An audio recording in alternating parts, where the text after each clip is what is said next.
स्वागत के आगे सामने जहाँ पर चलेंगे। सबसे पहले सबसे बड़ी घटना को बताएंगे दोस्तों। कांग्रेस पार्टी ने लोकसभा और राज्यसभा के दोनों सांसदों के पूरे समूह को इकट्ठा होकर व्हिप जारी करते हुए 3 दिन तक लगातार बिना किसी हिचकिचाहट के, बिना किसी आनाकानी के मौजूद रहने के लिए बोला गया है। दोस्तों बताएंगे सदन की कार्रवाई से पहले किस तरीके की आशंका कांग्रेस पार्टी को लग रही है और परिसीमन कानून लाने की भनक के साथ में लिया गया है बड़ा फैसला। दोस्तों वहीं पर तमिलनाडु के अंदर भी राहुल गांधी के इशारे पर थालापति विजय ने सारी पार्टियों को एकजुट करके एक भी सांसद इधर से उधर नहीं भटकेगा, सबके सब करेंगे। परिसीमन बिल का विरोध तो पूरा माहौल बना दिया गया है। दोस्तों डीएमके के नेताओं के इधर उधर के भटकाव को पूरी तरीके से रोक दिया गया और एक एक करके चलेंगे। आज की सारी बड़ी खरीद और सारी बड़ी डिटेल आप पहुंचाएंगे। लेकिन उससे पहले अगर आप भी मानते हैं कि इसी साल अप्रैल महीने में मोदी और शाह की हुई बेइज्जती का बदला लेने की कोशिश जरूर करेंगे बीजेपी के लोग और मानसून सत्र के दौरान, इसी सत्र के दौरान जरूर कोशिश करने वाले हैं, उससे पहले इंडिया गठबंधन की तैयारी एकदम सही है। दोस्तों अगर आप भी मानते हैं कि एक बार फिर से मोदी और शाह को संसद के अंदर परिसीमन के बिल पर मुंह बनाकर भेजना है इंडिया गठबंधन को, तो इस वीडियो को लाइक करके लाल बटन दबाकर चैनल को सब्सक्राइब करके बेल आइकन दबाकर कमेंट बॉक्स में अपनी राय जरूर लिखकर बताएगा। दोस्तों ज्यादा से ज्यादा वीडियो को शेयर कीजिएगा। चलते हैं सबसे पहले सबसे बड़ी ब्रेकिंग न्यूज अपडेट की तरफ, जहां पर कांग्रेस पार्टी ने शुक्रवार को लोकसभा और राज्यसभा के अपने सदस्यों को व्हिप जारी कर कहा कि वे अगले सप्ताह के दौरान संसद के महत्वपूर्ण मुद्दे पर चर्चा को देखते हुए सदन में मौजूद रहे तथा पार्टी के रुख का समर्थन करें। सूत्रों का कहना है कि कांग्रेस पार्टी ने विपक्ष के अपने सहयोगी दल से भी कहा है कि वे अपने सांसदों को सदन में मौजूद रहने के लिए कहे और कांग्रेस पार्टी की ओर से अपने सांसदों के लिए व्हिप में सभी 10, 11 और 12 अगस्त और सदन की कार्रवाई शुरू होने से पहले उपस्थित रहने और कार्रवाई स्थगित होने तक सदन में रहने को कहा गया। दोस्तों क्योंकि कुछ दिनों पहले बीजेपी के नेता और संसदीय कार्य मंत्री किरण रिजिजू ने जाकर राहुल गांधी से लगभग 1 घंटे मुलाकात की थी दोस्तों, जिससे उम्मीद जताई जा रही थी कि ये लोग यानी बीजेपी के लोग परिसीमन वाला कानून इसी मॉनसून सत्र के दौरान लाने की कोशिश करेंगे, क्योंकि इन्हें लग रहा है कि अगर मॉनसून सत्र के अंदर ले आते हैं और जैसे तैसे बिल को पास करवा लेते हैं तो अगला जो चुनाव होगा उसमें भारतीय जनता पार्टी की स्थिति अच्छी हो जाएगी, क्योंकि परिसीमन उस तरीके से कराया जाएगा जो भाजपा को फायदेमंद होगा। दोस्तों यही बड़ा कारण है कि विपक्ष इसका जमकर विरोध कर रहा है और बीजेपी को पता है कि अगर उत्तर प्रदेश का चुनाव हाथ से गया तो फिर देश के अंदर रिकवरी कर पाना असंभव हो जाएगा और यही बड़ा कारण है कि जल्द से जल्द इसे पास कराने की कोशिश की जा रही है। और किरण रिजिजू ने राहुल गांधी से मुलाकात करके राहुल गांधी को मनाने और सुझाने बुझाने की कोशिश की, लेकिन बाद में पता चला कि इनका सुझाना बुझाना कुछ काम तो आया नहीं और राहुल गांधी ने साफ तौर पर इशारा कर दिया है कि बीजेपी वाले परिसीमन का कानून लेकर आएंगे। कांग्रेस पार्टी और इंडिया गठबंधन तैयार है बिल को जमीन पर गिराने के लिए दोस्तों, क्योंकि पिछली बार जो बिल आया था वही बिल बीजेपी लेकर आ रही है। बदलाव जो विपक्ष बोल रहा है वो करने को तैयार नहीं है, तो सीधी सी बात है कि विरोध तो डंके की चोट पर किया जाएगा और इसीलिए कांग्रेस पार्टी को भी आशंका है कि ये लोग 10 तारीख, 11 तारीख और 12 तारीख को यानी अगले सप्ताह बिल को लाने की कोशिश कर सकते हैं और इसीलिए व्हिप जारी कर दिया गया है। सबको अनिवार्य रूप से सदन में रहने के लिए बोला गया है। और राहुल गांधी तमिलनाडु के दौरे पर 2-4 दिन पहले क्यों गए थे दोस्तों, इसके बारे में भी पूरी अपडेट सामने आ गई है। जो अपडेट है वो ये कि दिल्ली में कांग्रेस पार्टी ने झंडा उठाया हुआ है कि परिसीमन कानून को किसी भी कीमत पर पास नहीं होने देंगे, तो दूसरी तरफ तमिलनाडु के अंदर यह सुनिश्चित करने का काम है थालापति विजय का दोस्तों कि तमिलनाडु का एक भी सांसद परिसीमन बिल के समर्थन में सपोर्ट ना कर दे, यानी समर्थन में खड़ा ना दिखाई दे। डीएमके पार्टी इस मामले को लेकर काफी हिकोले खा रही थी दोस्तों। डीएमके से बार बार पूछा जा रहा था कि क्या आप लोग बीजेपी के द्वारा लाए गए परिसीमन कानून या लाया जाएगा जो परिसीमन कानून उसका समर्थन करेंगे, तो इस पर डीएमके वाले कहीं ना कहीं आनाकानी कर रहे थे दोस्तों और कह रहे थे कि हम सोचेंगे, विचारेंगे, चर्चा करेंगे और इस तरीके की बातें चल रही थी। इससे कहीं ना कहीं ये आशंका जताया जा रहा था कि क्योंकि डीएमके के पास तमिलनाडु के सबसे ज्यादा सांसद है दोस्तों, टोटल डीएमके के पास 22 सांसद तो केवल लोकसभा के अंदर है, कांग्रेस पार्टी के पास 9 सांसद है और वीसीके पार्टी के पास 2, सीपीआई के पास 2 और सीपीआई एम के पास में 2, आईयूएमएल के पास 1 और एमडीएमके के पास 1 है। तो कुल मिलाकर दोस्तों अगर आप देखेंगे तो 39 में से ज्यादातर इंडिया गठबंधन की सारी सीटें, बल्कि सारी सीटें इंडिया गठबंधन की है। ऐसे में जो एक सबसे बड़ी पार्टी है वो तमिलनाडु के अंदर डीएमके पार्टी है, 22 सांसद है उनके पास, और अगर वो आनाकानी करेंगे और बीजेपी के साथ जाने को लेकर थोड़ा भी रुख रखेंगे तो इससे कहीं ना कहीं भारतीय जनता पार्टी की स्थिति मजबूत हो जाएगी। और इन्हीं कारणों से अब थालापति विजय ने इस मामले को लेकर मोर्चा खोला है दोस्तों और एक हाई प्रोफाइल बैठक बुलाई है, जिस बैठक में परिसीमन बिल का विरोध करने के लिए तमिलनाडु से एक सुर में आवाज उठाया जाएगा और इस बैठक में सारी इंडिया गठबंधन की पार्टी मौजूद रहेगी दोस्तों। और तमिलनाडु के अंदर जो सांसद है वो भी चाहते हैं कि डीएमके खुलकर बीजेपी का विरोध करे। ऐसे में डीएमके की आनाकानी के बाद थालापति विजय के द्वारा बुलाई जा रही हाई प्रोफाइल बैठक से डीएमके के ऊपर दबाव बन रहा है। अगर डीएमके वाले खुलकर नहीं बोलेंगे कि हम परिसीमन बिल का विरोध कर रहे हैं तो फिर साफ तौर पर भारतीय जनता पार्टी के प्रति डीएमके का जो सॉफ्ट रुख है वो भी सवालों के घेरे में आ जाएगा और कहीं ना कहीं डीएमके पार्टी के सांसद ही बगावत ना कर दे। लेकिन थालापति विजय ने अच्छा किया है कि मोर्चा खोला है। अब देखते हैं थालापति विजय की बैठक में डीएमके वाले पहुंचेंगे या नहीं पहुंचेंगे, क्योंकि दबाव तो इन पर है। और एमके स्टालिन के बेटे उदयनिधि स्टालिन ने कहा है कि हम जाएंगे जरूर, लेकिन इससे पहले एक और मुद्दे पर चर्चा चाहते हैं। जो भी आपकी राय है दोस्तों लिखकर जरूर बताएगा। साथ साथ उत्तर प्रदेश के आगामी विधानसभा चुनावों को लेकर सियासी हलचलें तेज हो गई है दोस्तों। इसी कड़ी में कांग्रेस पार्टी के सांसदों ने पार्टी आला कमान को एक अहम सुझाव दिया है। सांसदों ने साफ शब्दों में कहा कि समाजवादी पार्टी यानी सपा के साथ गठबंधन और सीट बंटवारे को बिना किसी देरी के जल्द से जल्द अंतिम रूप दिया जाना चाहिए। सांसदों ने क्योंकि जल्दबाजी की मांग एक बड़ा मामला है। कांग्रेस पार्टी के सांसदों का मानना है कि उत्तर प्रदेश एक बड़ा राज्य है और महत्वपूर्ण राज्य है। चुनावी मुकाबला बेहद कड़ा है यहाँ पर। ऐसे में गठबंधन की स्थिति साफ होना बहुत जरूरी है। कांग्रेस के सांसदों ने इस अपील के साथ में उत्तर प्रदेश के अंदर एक बार फिर से बीजेपी के खिलाफ गठबंधन की उम्मीदों को बढ़ा दिया है। सूत्रों के मुताबिक राहुल गांधी मंगलवार को उत्तर प्रदेश के अंदर कांग्रेस पार्टी के सांसदों के साथ बैठक करेंगे और आगामी विधानसभा चुनाव को लेकर और लोकसभा सदस्यों की राय ली जाएगी। प्रियंका गांधी भी इस दौरान मौजूद रहेंगी दोस्तों। और हो सकता है कि कांग्रेस पार्टी अगस्त के अंत आते आते समाजवादी पार्टी के साथ में औपचारिक गठबंधन का ऐलान कर दे, क्योंकि सपा ने कई सीटों पर अपने उम्मीदवारों के ऐलान का काम शुरू कर दिया है। ऐसे में कांग्रेस पार्टी और सपा का गठबंधन तो बनेगा, ये सबको पता है। कुछ सीटों को लेकर आगे पीछे हो सकता है, तो इसमें कहीं कोई दो राय नहीं है। पार्टी आला कमान को मिलकर जल्दी से जल्दी तय कर देना चाहिए। सीटों का बंटवारा भी, टिकटों का बंटवारा भी दोनों हो जाना चाहिए। और अगर ऐसा हो जाएगा, उम्मीदवार उतार दिए जाएंगे, तो कम से कम 4-5 महीने तक उम्मीदवार जब क्षेत्र की समस्याओं को जनता के बीच में जोर शोर से उठाएंगे दोस्तों, तो जनता के मन में ये बात रहेगी कि विपक्ष के प्रत्याशियों ने काफी मेहनत की है, असली मुद्दों के इर्द गिर्द राजनीति की है, इसीलिए उनको सपोर्ट करना चाहिए। वरना अगर अंत में जाकर टिकटों का बंटवारा और ये सारी चीजें होगी, तो आप लोग जानते हैं कि अंत में चुनाव हिंदू मुसलमान के आधार पर हो जाता है उत्तर प्रदेश के अंदर। और उसके बाद कहीं ना कहीं चुनाव के अंदर अगर असली मुद्दे जनता के बीच में नहीं उठाए गए हैं, तो हिंदू मुस्लिम वाले मुद्दे पर ही वोट डल जाते हैं और पूरा चुनाव बीजेपी स्वीप कर जाती है। साथ साथ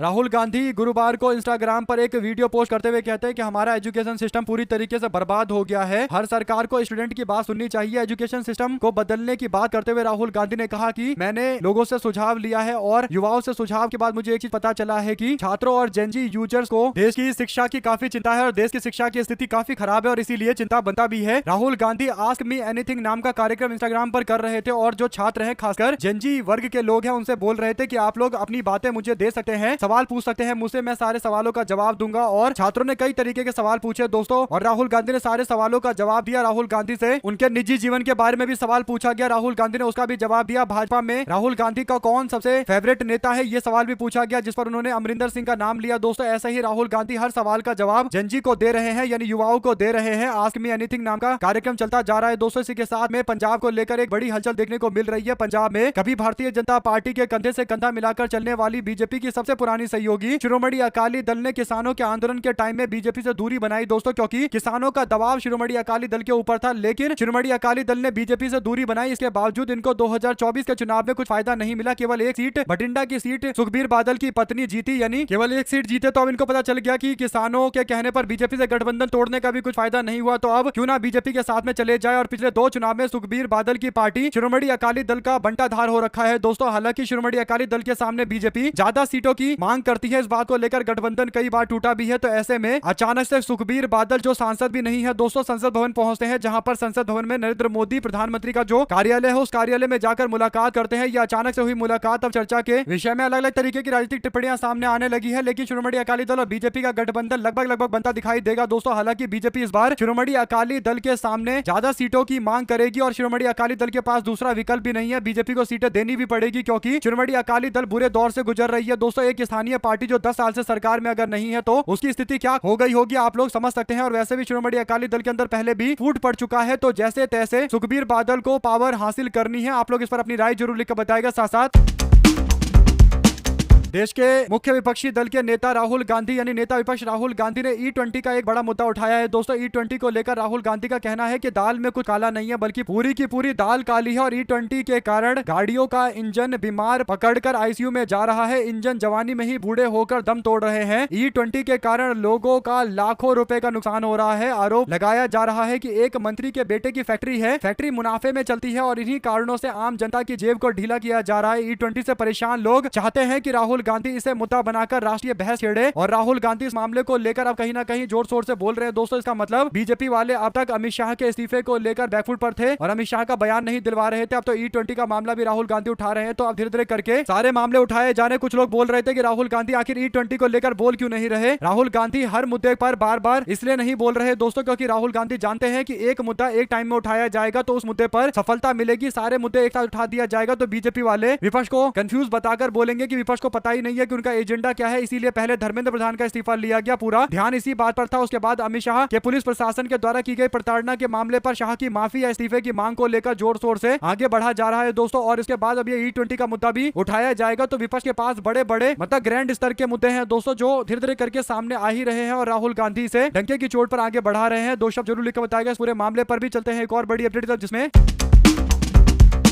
राहुल गांधी कहते हैं कि प्रधानमंत्री नरेंद्र मोदी कितनी भी कोशिश कर ले, हम लोग छात्रों की गूंज कार्यक्रम को तो करके रहेंगे। यानी 8 तारीख आज है दोस्तों, और आज राहुल गांधी उत्तर प्रदेश के प्रयागराज में इलाहाबाद के अंदर मौजूद रहेंगे। और इलाहाबाद में उनका कार्यक्रम छात्रों की गूंज कार्यक्रम, जिसको रोकने के लिए कई प्रयास किए गए। पहले तो जिस मैदान में केपी मैदान में उनका कार्यक्रम होने वाला था, उस कार्यक्रम को पहले टालने की कोशिश की गई और मैदान को लेकर दी गई परमिशन को वापस ले लिया गया था दोस्तों। बाद में जब कांग्रेस पार्टी ने इस मामले में अपने लीगल सेल को आगे किया और पार्टी ने जोर शोर से इस मामले को उठाया, तब जाकर इस मुद्दे पर कहीं ना कहीं सफलता मिली दोस्तों। और 8 तारीख यानी आज होने वाले छात्रों के गूंज कार्यक्रम इलाहाबाद के कार्यक्रम को मंजूरी मिल गई है। राहुल गांधी आज इलाहाबाद में मौजूद रहेंगे और उम्मीद इस बात की भी जताई जा रही है कि शायद अखिलेश यादव भी कार्यक्रम में रहेंगे दोस्तों। अगर अखिलेश आते हैं तो इसे इंडिया गठबंधन की मजबूती और छात्रों की आवाज को एक नई तरीके का समर्थन मिलेगा। और कहीं ना कहीं छात्रों की आवाज के साथ में सभी नेताओं को एकजुट रहना चाहिए। अखिलेश यादव की मौजूदगी को काफी ज्यादा सराहा जाएगा। अब देखते हैं राहुल गांधी के साथ अखिलेश रहेंगे या नहीं रहेंगे। जो भी अपडेट आएगी दोस्तों आप तक पहुंचाएंगे, क्योंकि शाम को यह कार्यक्रम होने वाला है तो तैयारी भी बड़े स्तर पर चली रही है। इसी के साथ में अमित शाह एक दो नहीं बल्कि 12 दिनों से संसद भवन से गायब है दोस्तों। सोचिए, जिस अमित शाह को लेकर दावा किया जाता है कि अमित शाह एक ऐसे नेता है जो विपक्ष को डरा देते हैं, अमित शाह की आवाज में दम है, अमित शाह विपक्ष को कुछ भी बोल देते हैं, यानी चढ़कर मुकाबला करते हैं। और इस तरीके की जो बातें चलती है दोस्तों, ये सारे के सारे फेंकने वाली बात है कि लोग अमित शाह से डरते हैं, क्योंकि अमित शाह में इतनी हिम्मत नहीं है कि वो संसद भवन के अंदर आ जाए। जब से छात्रों के ऊपर लाठीचार्ज हुआ है दोस्तों, जब से सवाल पूछा गया, तब से अमित शाह गायब चल रहे हैं। केसी वेणुगोपाल ने कहा कि कहां है अमित शाह, जवाब दे भाजपा वाले। और अमित शाह 21 जुलाई को अब्सेंट थे, उसके बाद 22 जुलाई 23 जुलाई लगातार अब्सेंट चल रहे हैं, यानी अब टोटल लगभग 12 दिन हो चुके हैं दोस्तों। इसके बावजूद ये कहीं दिखाई नहीं दे रहे। यानी देश के गृह मंत्री जो अपने आप को लेकर बड़े बड़े दावे करते हैं और कहते हैं कि मेरी आवाज ऐसी है, मैं तो नॉर्मल बोल रहा हूं, और लोगों को डराने धमकाने की बातें बोलते हैं दोस्तों। और जिस भाषा का इस्तेमाल अमित शाह करते हैं, उस भाषा को कभी भी एक सुचितापूर्ण व्यक्ति के द्वारा दिया गया भाषण तो नहीं कहा जा सकता, भाषा का इस्तेमाल तो नहीं कहा जा सकता। लेकिन क्योंकि अमित शाह की ये छवि बनाई गई है भाजपा समर्थकों के बीच में कि अमित शाह एक बहुत डराने धमकाने वाले टाइप नेता है, तो अब हकीकत सबके सामने है कि अमित शाह में हिम्मत नहीं है कि वो विपक्ष का सामना करे और संसद में आ जाए, सामने बैठ जाए संसद भवन के अंदर और राहुल गांधी के द्वारा उठाए जा रहे सवालों का जवाब दे दे। तो सिंपल सी बात है, जो छवि गढ़ी गई है और जो वास्तविकता है उसमें जमीन आसमान का अंतर है। अगर आप भी मानते हैं दोस्तों कि बड़े से बड़े लोग इंडिया गठबंधन के आगे आजकल टिक नहीं पा रहे, क्योंकि मुद्दे ही इतने बड़े हैं और जनता का समर्थन ही उसी तरीके का है, दो शब्द जरूर लिखकर बताएगा इस तरीके के रवैये के बारे में।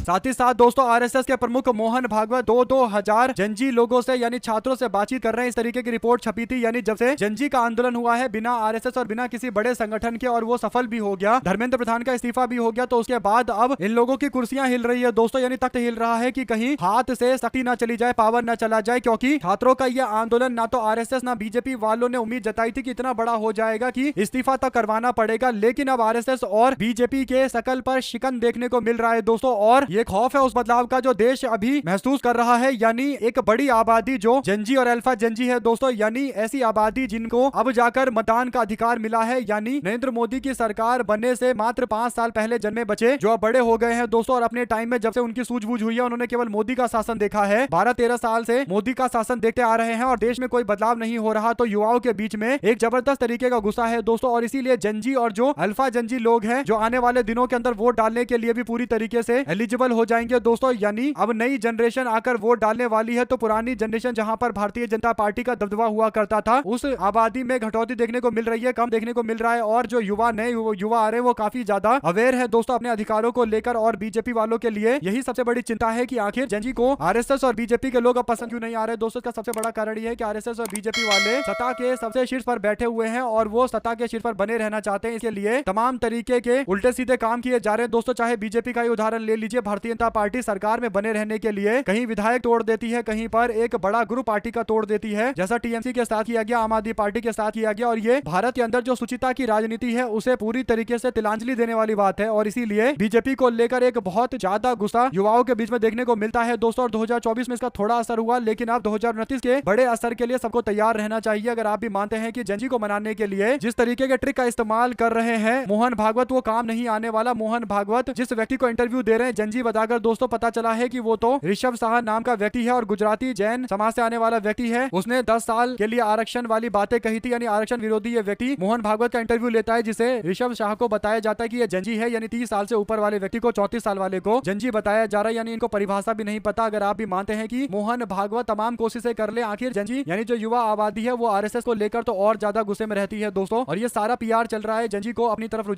रिझाने के लिए। आप लोग इस पर जो भी प्रतिक्रिया देना चाहते हैं लिखकर जरूर बताएगा। साथ साथ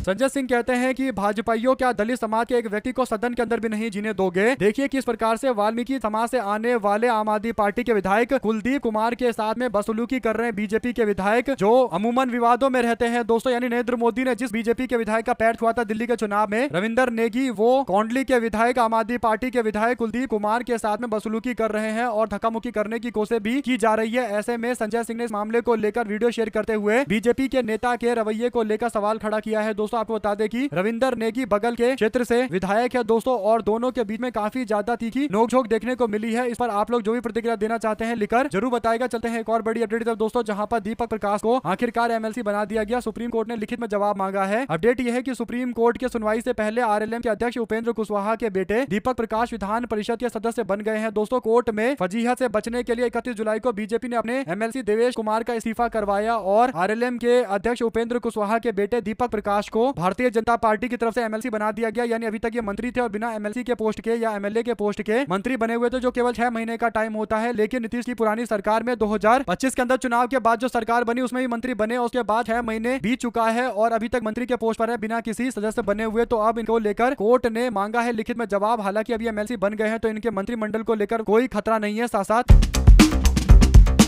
संसद के मानसून सत्र के दौरान बुधवार के दिन भारी हंगामा देखने को मिला दोस्तों। सियासी गहमा गहमी के नाम रहा ये पूरा हंगामा। विपक्षी सांसदों ने सदन परिसर संसद परिसर के अंदर जोरदार तरीके से नारे लगाए और गांधी प्रतिमा मकर द्वार तक मार्च निकाला। राहुल गांधी और मल्लिकार्जुन खड़गे समेत तमाम विपक्षी नेता जंतर मंतर पर छात्रों पर हुए लाठीचार्ज और राम मंदिर चढ़ावा चोरी के मुद्दे को लेकर सरकार पर आक्रामक नजर आए दोस्तों। विपक्ष की मुख्य मांग है कि केंद्रीय गृह मंत्री अमित शाह संसद से आकर इन तमाम मामलों पर अपना जवाब दे। विपक्षी तेवर के चलते लोकसभा और राज्यसभा दोनों सदनों की कार्रवाई बार बार बाधित होती रही और 2 बजे तक के लिए स्थगित कर दिया गया, फिर पूरे दिन के लिए स्थगित कर दिया गया। संसद परिसर के अंदर राम मंदिर चंदा चोरी का मामला बहुत ज्यादा जोर शोर से उठाया जा रहा है और बीजेपी वाले इतनी कोशिश कर ले ये मुद्दा ना तो विपक्ष छोड़ने के मूड में है दोस्तों और ना इस मामले को लेकर बिल्कुल भी ठंडे बस्ते में जाने की स्थिति में दिखाई दे रहे हैं। यानी ये चंदा चोरी का मामला तो चलेगा ही चलेगा, चंदा चढ़ावा चोरी का मामला। साथ साथ दोस्तों कांग्रेस पार्टी पंजाब इकाई में जारी अंदरूनी कलह को लेकर एक बड़ी अपडेट है। 2027 के विधानसभा चुनाव को लेकर हर बूथ कांग्रेस मजबूत नाम का कार्यक्रम शुरू करने के लिए भूपेश बघेल पहुंचे थे, जहां पर कुछ लोगों ने उनका विरोध किया दोस्तों। विरोध करने वाले लोग चन्नी गुट के बताए जा रहे हैं और अमरिंदर सिंह राजा वड़िंग का भी एक तरीके से विरोध किया जा रहा है। तो कांग्रेस पार्टी में पंजाब में गुटबाजी है, इस बात से कोई इंकार नहीं कर सकता, लेकिन ये गुटबाजी कब खत्म होगी इसका जवाब तो पार्टी आलाकमान ही दे सकता है दोस्तों। और चन्नी को लेकर आज शनिवार को चर्चा होगी और हो सकता है कि कल तक कांग्रेस पार्टी बता दे कि वो किस स्ट्रेटजी के तहत, किस मुद्दे के तहत आगे बढ़ने वाली है। अगर आप भी मानते हैं कि पंजाब में कांग्रेस पार्टी की एकजुटता एक सीधा सीधा सा समीकरण बनाएगी, यानी अगर राज्य में कांग्रेस एकजुट हो जाए तो कांग्रेस पार्टी को हराने वाली कोई पार्टी मौजूद नहीं है। लेकिन जनता के बीच में अगर ये परसेप्शन चला गया और चुनाव के नजदीक तक ये बात चलती रही कि पार्टी में अंदरूनी कलेश है, तो ये कहीं ना कहीं कांग्रेस को सबसे ज्यादा नुकसान पहुंचाएगा दोस्तों और आम जनता इन पर विश्वास नहीं कर पाएगी। और अगर बीजेपी शिरोमणि अकाली दल का गठबंधन बन जाता है तो इसका सीधा सीधा फायदा उस गठबंधन को होगा, क्योंकि शिरोमणि अकाली दल नाम के लिए ही सही लेकिन वो पंथी वोटर को अपने साथ में लेकर आ जाते हैं और कई साल हो चुके हैं शिरोमणि अकाली दल के सरकार में आए हुए। तो शिरोमणि अकाली दल को लेकर लोगों के मन में एक भावना ये भी होगी कि दोबारा मौका दे दिया जाए। तो ऐसे में कांग्रेस पार्टी जो विपक्ष का पोजीशन है, जो विपक्ष की स्थिति है, उसको नहीं खोना चाहेगी दोस्तों। इसलिए जरूरी है कि कांग्रेस पार्टी पहले गुटबाजी का समाधान करे। अगर गुटबाजी नहीं होगी तो सब कुछ अपने आप आगे सॉल्व हो जाएगा। वहीं पर एकनाथ शिंदे की शिवसेना के सांसद नरेश महस्के ने उद्धव सेना के राज्यसभा के सदस्य संजय राउत पर बड़ा खुलासा किया है दोस्तों। उन्होंने दावा किया कि राज्यसभा में फिर से जाने के लिए राउत कांग्रेस पार्टी में शामिल होंगे। वे जिस तरह से कांग्रेस पार्टी का बीच बचाव कर रहे हैं, उनको राज्यसभा जाना है कांग्रेस पार्टी के टिकट पर, इस तरीके के दावे चल रहे हैं। अलग अलग तरीके की बातें हैं दोस्तों, लेकिन एक बात जो हमेशा कंफर्म दिखाई दे रही है वो ये है कि संजय राउत कहीं ना कहीं कांग्रेस पार्टी को लेकर सॉफ्ट कॉर्नर तो अपनाते हैं। उद्धव सेना की जमकर खबर लेते हुए ये बयान शिंदे के सांसद महस्के दे रहे हैं। तो ऐसे में महस्के के जो बयान दे रहे हैं उसमें थोड़ी तो वास्तविकता है, लेकिन ये कहना कि वो राज्यसभा चले जाएंगे कांग्रेस पार्टी के टिकट पर, ऐसा मुश्किल है, क्योंकि कांग्रेस पार्टी दूसरे किसी व्यक्ति को क्यों आगे करेगी। पार्टी अपने कार्यकर्ता को आगे करके उनको राज्यसभा लोकसभा भेजेगी और इसीलिए तैयारियां भी लगभग पूरी हो चुकी है। दोस्तों, अगर आप भी मानते हैं कि कहीं ना कहीं महाराष्ट्र के अंदर कांग्रेस पार्टी को अपने उन नेताओं को आगे करना चाहिए जो पार्टी को आगे ले जा सकते हैं, युवा नेताओं को खासकर, जो पार्टी का भविष्य है। बाकी तो देखने वाली बात ये रहेगी कि क्या कदम उठाए जाएंगे, लेकिन संजय राउत को लेकर कांग्रेस का एक सॉफ्ट कॉर्नर तो रहता ही है और वैसे भी संजय राउत भी कांग्रेस पार्टी को लेकर कहीं ना कहीं डटकर मुकाबला करते हैं। दोस्तों, भाजपा वाले से भिड़ भी जाते हैं। इसी के साथ में सब ये सवाल पूछ रहे हैं कि आखिर अमित शाह जवाब कब देंगे, जवाब कब देंगे, जवाब कब देंगे। तो इस पर भारतीय जनता पार्टी के संसदीय कार्य मंत्री किरण रिजिजू कहते हैं कि अगर गृह मंत्री ने बोलना शुरू कर दिया तो सुन नहीं पाओगे। किरण रिजिजू का ये दावा है कि गृह मंत्री बोलेंगे तो विपक्ष सुन नहीं पाएगा। इस पर आप लोग क्या कुछ कहना चाहते हैं? दोस्तों, 2 शब्द जरूर लिखकर बताएगा इन लोगों के बारे में जो ये दावा कर रहे हैं कि गृह मंत्री बोलेंगे तो लोग सुन नहीं पाएंगे। गृह मंत्री इतना ही बोल पा रहे हैं कि उन्होंने आज तक इंटरव्यू भी नहीं दिया कि आखिर उनकी सरकार के अंतर्गत आने वाले दिल्ली पुलिस और पूरे प्रशासन के तंत्र ने क्यों छात्रों के ऊपर लाठीचार्ज किया और क्यों छात्रों के ऊपर पैलेट गन का इस्तेमाल किया गया और बर्बरता की सारी लिमिट पार कर दी गई। तो इन जवाबों के बारे में एक शब्द अमित शाह के मुंह से आप नहीं सुनेंगे, लेकिन अमित शाह की तारीफ के लिए भाजपा ने लोग बिठा रखे हैं। दोस्तों, बोलते हैं कि अमित शाह के बारे में नहीं सुन पाओगे, अमित शाह बोलेंगे तो डर जाओगे, ये है वो है, तमाम तरीके की फॉर्म भरने वाली बातें चल रही है। आप लोग इस पर अपनी राय जरूर लिखकर बताएगा। बहुत बहुत धन्यवाद। जय हिंद, जय भारत।